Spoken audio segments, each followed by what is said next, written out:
Usa na kabuwan human striktong giimplementar sa Basilica Minore del Santo Niño de Cebu ang dress codes alang sa mga deboto ug mga manimbahay nga buot mo bisita sa simbahan. Ang bag-ong balaod nga nagdumili pagpasulod sa mga wala misunod sa dress code sa simbahan nakakuha og managlahing reaksyon gikan sa publiko.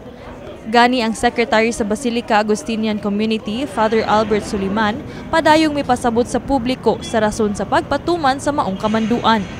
Mga abuses na nakita namo nga naging mga tao perhaps dala sa panahon nga they're starting to dress as they dress more casually as they enter the church, as if the church is being treated no longer as a spiritual space, not simply as a sacred space, but now as a tourist as a tourism site. But although it has implications in tourism, we are stressing that it is first of all a shrine.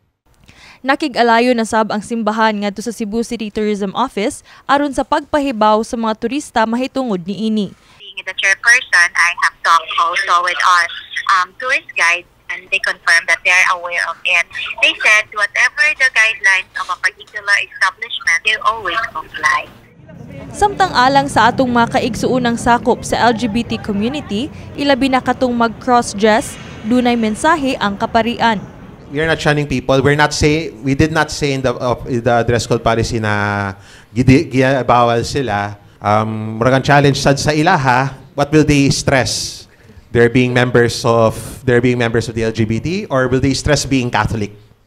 Og tungod nagkaduol na sabang election period, laing gidili na pud karon sa simbahan ang pag-pray over sa mga politiko.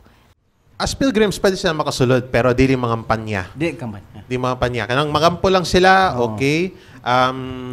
Para hapsay tanan, gidili lang sana mo ang pag-pray over sa ilaha. Pero pwede sila modual kang Santo Niño. Pwede sila magampo dito, pero dili ka nang pakita ng they'll come here as pilgrims.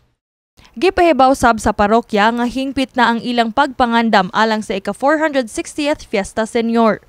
Information that we could give you is the theme for the Fiesta Senior, which is Santo Niño, Hope for the Pilgrim Church. We already chose the galleon, we already chose the Hermano at Hermana Mayor, but we'll wait for the reveal in its proper time.